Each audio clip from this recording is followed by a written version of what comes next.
لله الفاتح الجواد المعين على توفيقه في الدين من العباد.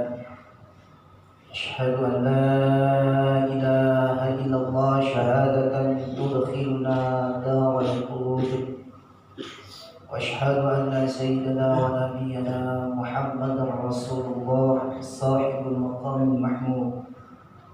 اللهم صل وسلم وبارك على حبيبنا وشفيعنا ومولانا محمد صلى الله عليه وسلم وعلى آله وصحبه أجمعين. أما بعد، ويا عباد الله أوصيكم ونفسي بتقوى الله فقد فاز المتقون. اتقوا الله حق تقاته ولا تموتن إلا وأنتم مسلمون. قال تعالى في كتابه الكريم وهو أصدق القائلين: أعوذ بالله السميع العليم من الشيطان الرجيم. بسم الله الرحمن الرحيم. قل هو الله أحد الله الصمد لم يلد ولم يولد ولم يكن له كفوا أحد. صدق الله العظيم وصدق رسوله الحبيب الكريم ونحن على ذلك من الشاهدين والشاكرين. Alhamdulillah Rabbil Alamin. Di sidang Jumat yang dimuliakan oleh Allah Subhanahu wa Ta'ala, melalui mimbar yang penuh mulia ini kami menyeru dan mengajak kepada hadirin dan senantiasa meningkatkan kualitas dan kuantitas ketakwaan kita kepada Allah Subhanahu wa Ta'ala. Takwa dalam arti bisalu awamirillahi wa jtinabun nawahi, senantiasa taat dalam menjalankan segala perintah Allah dan senantiasa taat dalam meninggalkan segala apa yang dilarang oleh Allah Subhanahu wa Ta'ala. Di sidang Jumat yang dimuliakan oleh Allah Subhanahu wa Ta'ala, di dalam kitab Nasaihul Ibad pada bab yang ketiga, makalah yang pertama di jilid kitab yang pertama dijelaskan, Ruya 'anil Nabi Muhammadin sallallahu alaihi wasallam annahu qala, diriwayatkan dari baginda Rasul Muhammad sallallahu alaihi wasallam bahwasanya beliau bersabda. Apa kata baginda Rasul Muhammad sallallahu alaihi wasallam? Man asbaha wa huwa yashku dhiqal ma'ashi faka'annama yashku rabbah. Man asbaha, kata Rasul, barang siapa di pagi hari, wa huwa yashku, dia bercerita, dia mengadu, dia berkeluh kesah, mengeluh kepada orang lain. Apa yang dia ceritakan kepada orang lain, apa yang dia keluhkan kepada orang lain, dhiqal ma'ashi, akan kesulitan hidupnya, akan permasalahan hidup yang ia alami, dia ceritakan itu kepada orang lain.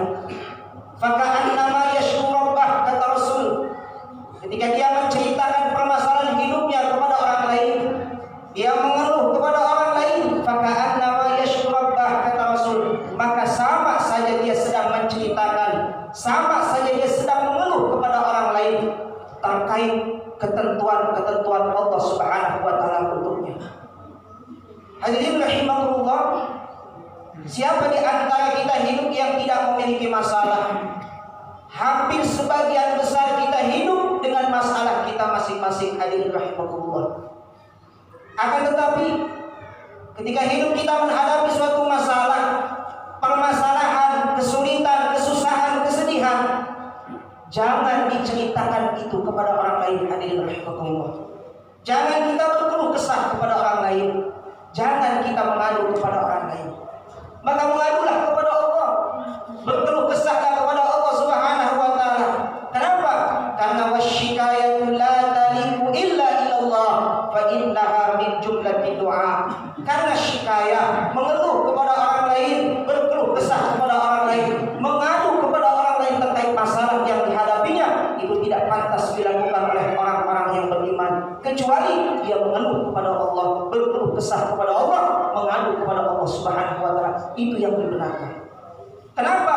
Fa innaha min jumlati doa. Karena berkeluh kesahnya seorang hamba kepada Allah itu bagian daripada doa seorang hamba kepada Allah Subhanahu wa Ta'ala. Sedangkan amma syikayat ila nas fa hiya min alamati alami ridha bi kismatillah ta'ala.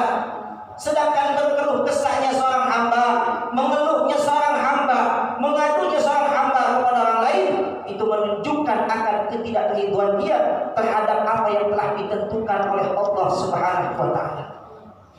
Karena hadirin rahimakumullah, pada hakikatnya masalah yang kita alami, kondisi hidup kita yang susah, yang sulit, yang sedih saat ini, itu semua dari Allah Subhanahu wa taala, Allah yang atur. Maka ketika kita mengeluh dengan kondisi kita, mengeluh dengan hidup kita yang susah, yang sulit, yang sedih, sama halnya kita tidak ridho dengan ketentuan yang Allah tentukan, dengan kepastian yang Allah tentukan untuk kita. Hadirin rahimahullah.